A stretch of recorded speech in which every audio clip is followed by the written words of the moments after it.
Hello, this is Midday News. I'm Jasmine Irujak. Lead Professor Sang-Hyung Mo and his team of professors and students from Handong Global University in South Korea, in partnership with the Faculty of Business and Informatics at the Divine Word University, had innovative conversations, insights, and an intriguing learning experience with Divine Word University participants in having an entrepreneurial mindset and contribute meaningfully to the country's economic growth. Professor Sang-Hyung Mo said in the competitive world of business startups, standing out is vital. However, amid the noise, recognizing and acting on opportunities and remaining adaptable and resilient in uncertain and complex conditions are key traits of an entrepreneurial mindset. Key takeaways by Gabriel Lucky, a third-year information systems student, were that where there are problems, there are opportunities, and that a successful business solves people's needs with profit being the result rather than the sole goal. Staff and students were awarded certificates of completion, serving as both a motivational boost and a valuable addition to their CVs. Prime Minister James Marape has called on the International Monetary Fund to create a tailored support facility for small island developing states, especially fellow Pacific Island nations. Speaking directly to IMF Deputy Managing Director Bo Lee and his senior leadership team at the IMF headquarters in USA, Marape strongly advocated for the economic and climate vulnerabilities faced by SIDS to be addressed through targeted concessional financing, grants, and technical assistance.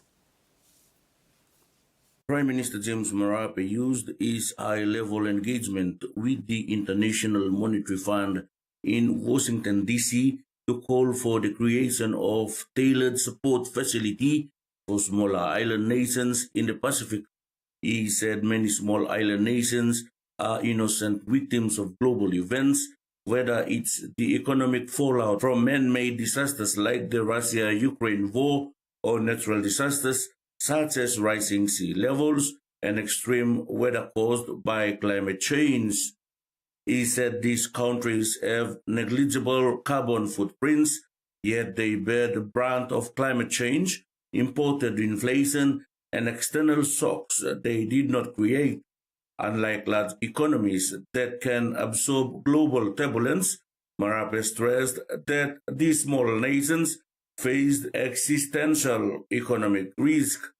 The Prime Minister proposed that the IMF consider establishing a dedicated program specifically designed for small island states, offering grant-based and soft concessional financial support for economic resilience, food and fuel security, and climate adaptation measures. Freddie Mo, TVWAN News. New board members of the National Information and Communications Technology Authority were sworn in last week. The new sworn-in members include Brian Richards as chairman of NICTA and UAS board Charles Chu as independent expert to NICTA board, and Jack Tomon as private sector representative UAS board. Minister for Information and Communication Technology Timothy Masiu emphasized the strategic importance of the ICT sector in Papua New Guinea's national development and called on the new board to lead with urgency and vision.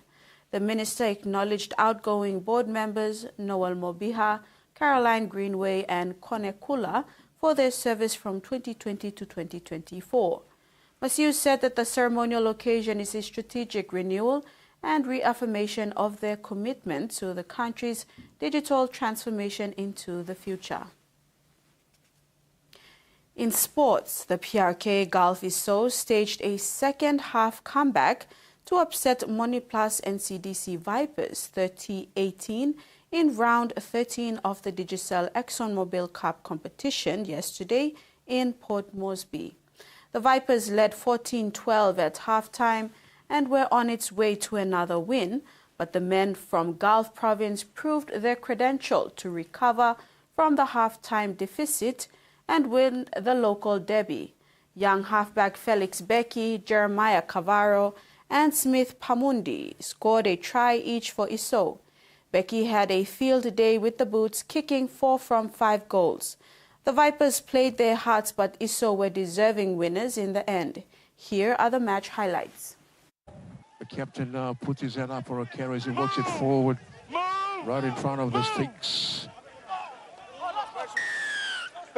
Penalty against Iso for holding down. It's right in front. They might go for 2 here, the Vipers. I'm not sure, but the extras are added here. The penalty for the Vipers in the ensuing play. Held down in the ruck. Gilmore Paul asking questions. Federal goes straight through. That's too easy. That's too easy. The line just, Vipers are in. Yeah, open, wide open for him there. Going out, sends it away to Pamunda. First receiver, little kick through. Can he regather? Kicks again. A bit of soccer style. I think he's on 12, Abraham. Brooks getting hammered there by the Vipers defense on the last carry. Peter goes to the air. Oh, good contest though. Play on is the call. Flick pass back on the inside. Here come the Galfiso, and Cavaro goes over. Pick up there by Pamundi. Oh, look at the pass. Paddy over the line he goes. Oh my goodness, this is incredible. And now he's going to pay the ultimate price, being sent to the sin bin. Numbers on the outside here. Manasseh Watt versus Joseph Henny. Manasseh Watt. Oh, he dives over. Great try. Got an incredible try in that first half. Playing the ball now 5 away from the line. Little scrappy there, but anyway. Oh, here's Becky. Goes for the line. Is he homer? I think so. He's got this one down. Felix Becky. Oh. Not sure what he's checking here, but I have no try. he isn't going on for. On his second appearance on the wing, the fullback made winger Douglas David didn't find himself out of place. His statistics against the Queensland Capras on Saturday speak. David racked up an impressive performance for the PNG Hunters against Capras, although his side couldn't get the win in Australia. He scored a hat-trick in the second half and gifted his side enough motivation to fight back against a dominant Capras outfit, but the side fell short 46-30 to the host team. Besides his try-scoring effort, he made a 2-line break and had some strong carries out from their on-goal line. The young outside back has pushed the veteran winger, Brendan Nima, out of the side. He is likely to line up on the wing this weekend in Port Moresby against the Ipswich Jets. Meanwhile, on the opposite side of the pitch, former Hunters Mora Mora Jr. and Nixon Put scored a try each and helped their side to victory. In international sports, Sri Lanka are all out for 2-7-2 at Stumps on the first day at Darwin's first international test match since 2003. The 2-match series is a chance for players to make their international debuts and for the top end to again be a regular venue for first-grade cricket. Time for cricket in Darwin, the start of winter elsewhere. Marara Stadium hosting its first international test match since 2003, with Australia A taking on Sri Lanka A. First time the boys been to an international cricket match, so thought we'd bring them down. Pa's here too. We're into our cricket as well, so good to introduce them to it. It's pretty cool to have this up here, see those younger, all those up and coming players, just watch them. I'm actually just critiquing the captaincy of here a little bit, and my preference would be they pitched it up about another metre. Among the modest crowd at Marara were Jay's parents, who'd flown up from Brisbane for the occasion. First class wicket. Well, I mean, not a day you'd never think would happen. I mean, you've brought this kid up since he was 2-3 years old playing cricket. No one ever scripts this, so we feel incredibly lucky. Players in the Australia A team are here pressing their case for selection in Australia's main squads, but it's Darwin too, looking to host more international test matches on the back of games like this. Play resumes tomorrow with the second match of the series starting next Sunday. More than 300 of Australia's best paddlers have travelled to Germany to compete in the next week's World Dragon Boat Racing Championships. and there are 32 Canberra-based competitors among them. 10 of your best in 3, 2, 1. The countdown is on until these paddlers take on the world. They're the Auroras, Australia's national dragon boat team. It took me a few years to admit to people that I was a dragon boater, but yeah, very proud now. The sport's origins date back more than 2 millennia. But for 16-year-old Jun Lee, the reaction from his peers, my crew, paddles behind, ready, go, is still one of wonder. Usually like something like what is a dragon boat? It's a pretty niche sport at the end of the day, so not many people know about it. But that's changing. This month's World Dragon Boat Championships in Germany will be the largest ever.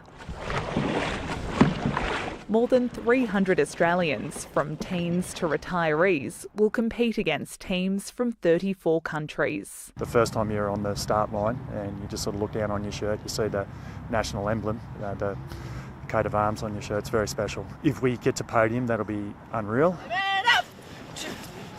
The preparation has been intense. We've been training 5 days a week at the moment with an extra 3 gym sessions.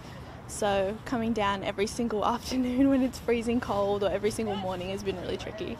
For the first time, Australia is sending over a para-dragon team. Paralympic cyclist Lindy Howe switched the bike for the boat to stay fit in retirement.